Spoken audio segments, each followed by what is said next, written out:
So I'm going to try to talk louder. So I'm guessing that my next guest needs very little introduction, but I'm going to do the work anyway. Laia Abril is a research-based artist working across a variety of mediums from photography to text and sound. Her works investigates often overlooked topics linked to gender equality and representation, sexuality, body issues, and institutionalized violence. After completing a 5-year project on eating disorders, Laia Abril embarked on her trilogy, A History of Misogyny. The first chapter on abortion, we met before and in exactly the same setting to discuss that work, was exhibited in 2016 at the Rencontre d'Arles and was subsequently published by Dewey Lewis, to much acclaim for the sharpness of the work. We are here to discuss the second chapter of this trilogy on rape and institutional failure, which is also being published by Dewey Lewis in a much larger format than the previous one. The project focuses on the power mechanics at play in both social, cultural, and political ways that enable rape culture to continue and perpetrators to be unpunished. Just like the first work, it's obviously a tremendous and very difficult work of research, so it's impossible to present in only 15 minutes, but bear with us, we're going to try to go right to the topic.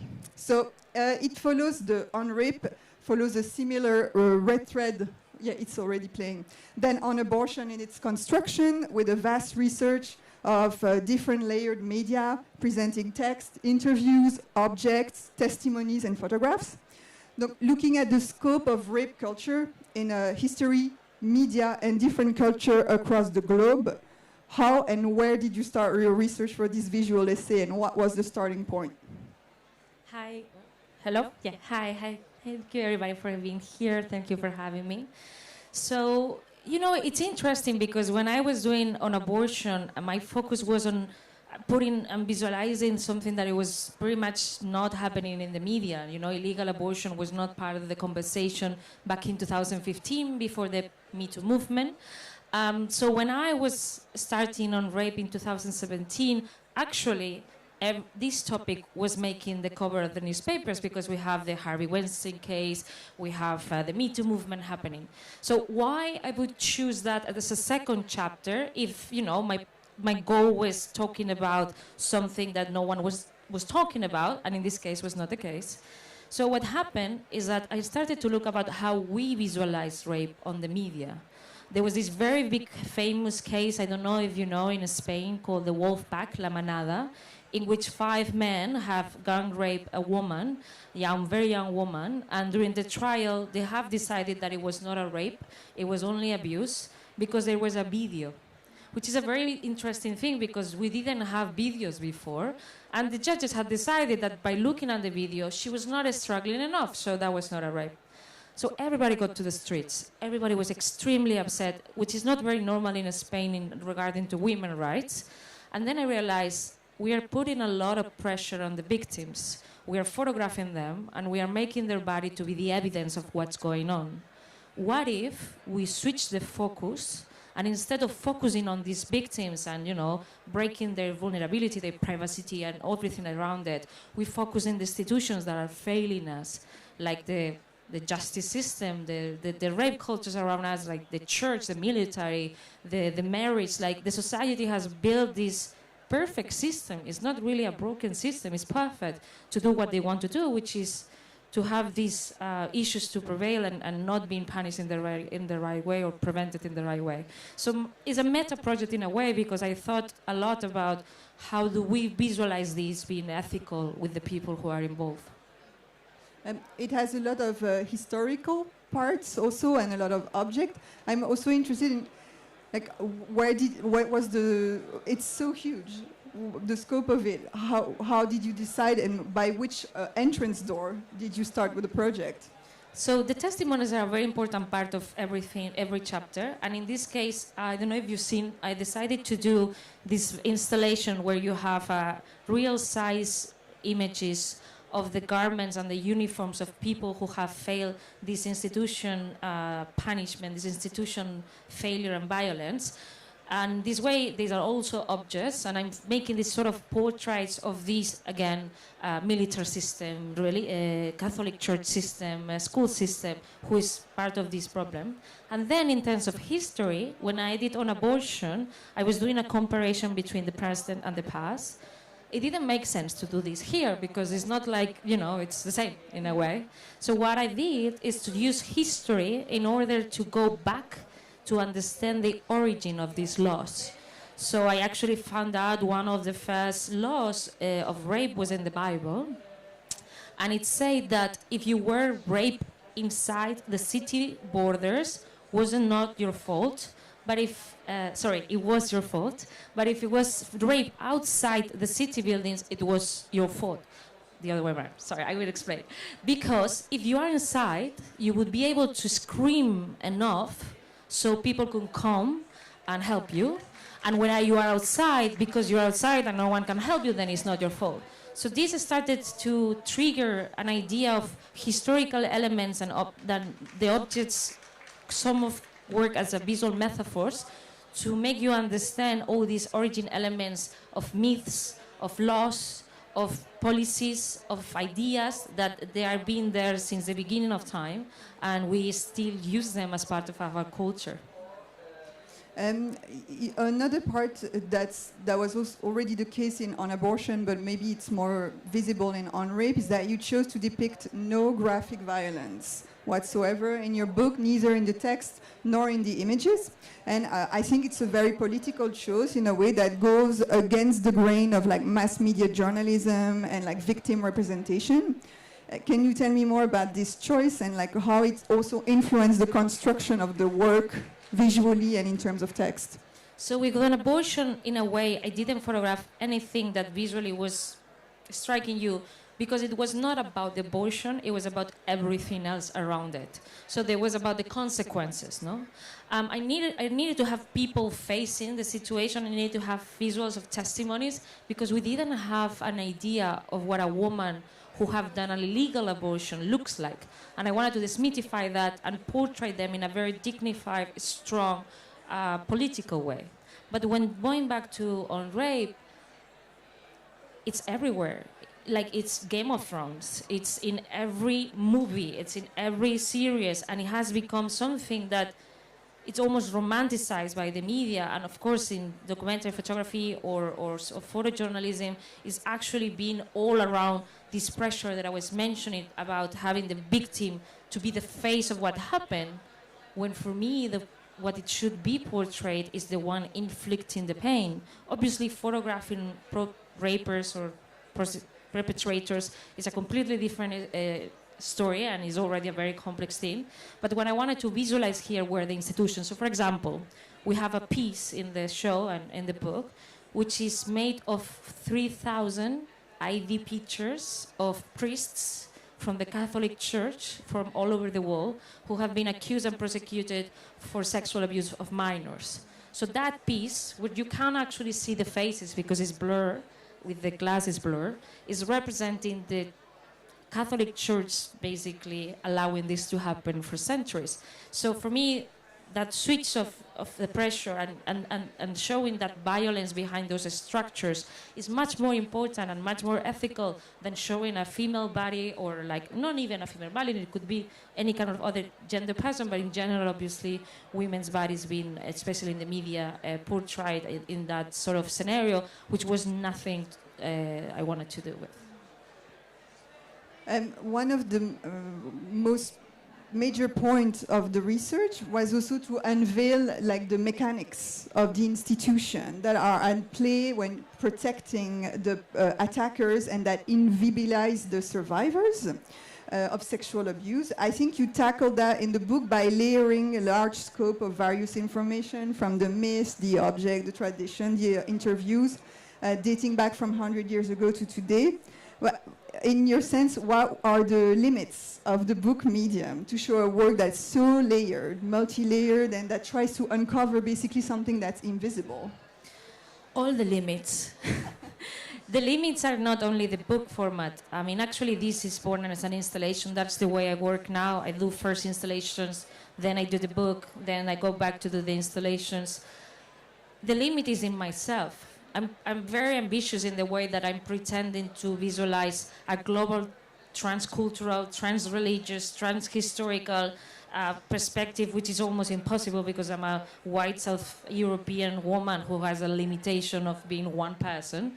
So what I did here was I react to 3-4 years of research, and I share with you discoveries that in a strange way helped me to be more at peace, because at least I understand why these things happen. This is not happening just because. This law is not just a terrible law just because. There is an origin. And that's what, in a strange way, it gave me some peace. At the same time, you know, it's a big book. It's a very read book. And people are like, oh, this is a very big book. I was thinking, like, taking the space to actually talk about this, using this very uncomfortable title, putting it in a table, not being able to avoid it. It's not about something intimate and, you know, private that only for women to discuss. For me, it's something like, no, this is like, I want to hear. It was one strategy that they was trying to explain also how uncomfortable I was doing it, how much pain is around. And of course, I'm tackling 0.0000% of the problem. And hopefully other people, as they are, other artists working in the subjects, are approaching aspects that I couldn't approach, or I didn't approach well. And so it's part of a puzzle that we all put together in a political art that we think that, you know, it's important to put the things on the table. And the book has a positive thing, which is obviously text for me is an extremely important thing. And sorry. Just for text. And obviously the book format allows you to have a different experience in that sense. We're actually having a show coming up in London next week, and is for me also a different experience. So both of them work together well in the combination. What kind of obstacles, if any, did you meet when trying to make this work? Well, many, yeah. It's very painful. Because the award is happening. Okay. Sorry. It's a cognitive dissonance between talking about rape and people clapping, and like my brain is like, yeah, rape. Difficulties, yeah. So obviously, the testimonies, for example, is 8 specific people who suffer from 8 specific institutional violence. The thing is, you go to statistics, and the statistics are so massive. So many people, so big, that for a long time I was very overwhelmed about it's massive. And also there was some kind of limitations that, you know, this is not gonna change anything. I know it sounds very depressing, but it's not. Because in a way, as an artist, you say, okay, why I'm doing this thing? I'm not a humanitarian, I'm not an activist, I'm not a doctor, I'm not a politician. So my impact has a limit, of course. So why would you spend your 5 years of your life, 7 years, or I don't know how much, doing this if it's not going to change anything? So then is when it makes sense for me to start to think about our role as people who visualize these things. And then it made a little bit more sense, and everything started to be easier. Obviously, getting access to these people, it took me 2 or 3 years. Obviously, understanding the content, it took me also some time. But the main difficulties of this project for me were how emotionally deal with the meaning of doing it. Okay. Thank you very much, Laia. I just had one last question. Is that did the previous chapter on abortion influence the way you worked on rape and things that you wanted to do or reproduce or not? Well, you know, I did on abortion in 2015, so it's been a long time. I was coming from documentary photography. I was actually trained as a journalist. So that project still has a lot of elements of documentary-ish political art kind of transition. I think in this one, the fact that I allow myself to be part of the conversation by writing in first person, but creating these installations where the physicality are also more important. I am more in here, so it's transitioning. Obviously, there is a lot of like elements that they're similar to an abortion. It's still part of a large body of work. The third chapter is going to be very different, but it's still going to be a transition. Because in a way, you feel, you know, you are in a continuous transition. Sorry, I just got distracted no by problem. there. So it is a continuation, but I do feel it very different. At the same time, I started this in 2018, and we're 2022. So I'm already thinking in 2023. So it's very interesting to also look back at your own work, and even having a show next week, and understanding also how the world is changing at the same time. So it's a whole very interesting, like, coming back circular process. By the way, we have a signing at 3:30 at Dawis Astan. Have to say it, otherwise, you know, forgot. But yeah. And you have an exhibition, so this work will be exhibited, and the exhibition will travel. So again. the exhibition has been traveling in the pandemic. I don't know how. It was fantastic.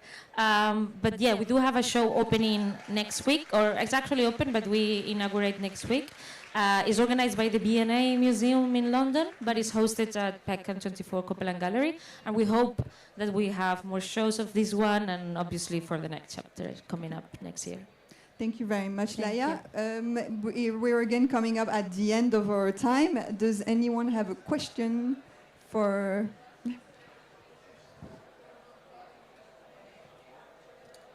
I've seen that you had a very substantious book with a lot of works on it, and I was thinking, are you doing all the job on yourself, the writing, the pictures and everything, or you've been surrounded by people with different talents to write it for you or with you during this book and the book before? So, on abortion was very insane. I did absolutely everything by myself. It was also a moment in which I have this opportunity to show it in art. It was very strange at that time, like a under 30-year-old Spanish young artist with a topic about abortion got a solo show in art. So I said, okay, I'm doing it, but I have not yet done the content, which is a strange thing. So I did the whole thing in 9 months, which was crazy. So I did the whole myself. I mean, I do work with designers. I do work with editors who obviously edit my text because I don't speak the language as a native person. I work a lot with fact checkers, who's people who check if what I'm saying is true. I do work on the field a lot with people who help me to find stories, like fixers, journalists, on abortion. On rape, I have a little bit more of resources, so I could employ a little bit more people. And in this case, because for me it was very important to have someone sometimes in the middle between us, because we have this thing in documentary photography. They have this thing about this idea of talking about someone's personal trauma could be cathartic. And talking to a psychiatric specialized in PTSD, she told me, be very careful about this because you don't know what's going to happen after to that person. So I started to work with psychologists, psychiatrics, lawyers, humanitarians that would be in the middle of the conversations, in a way translating my intentions in a way that it was not re-traumatizing them. So I work with a lot of people helping me in that process. I wrote myself. I have a couple of editors. Next one, I'm actually commissioning text to experts because I want to change a little bit of that because it's a lot of work to write everything and take all the pictures. I was trained as a journalist. It's not my best tool, but I still love to write. I mean, honestly, it's a matter of resources. If I had more resources, I would love to have a large team of people. I mean, I like to do things myself. I love to design and things like that. But at some point, you have to delegate and collaborate. I like to collaborate more with some talents that are more into academics or elements that are, they are not at my reach. But in a way, also, like, obviously, designers and editors are part of the team. Thanks. Thank you very much, Laia. Thank you for being here. And so the book is now published by Dewey Lewis. So I encourage you to discover the work and to read all the wonderful text and interview that Laia has been doing. Thank you so much. Thank you, guys. Thanks.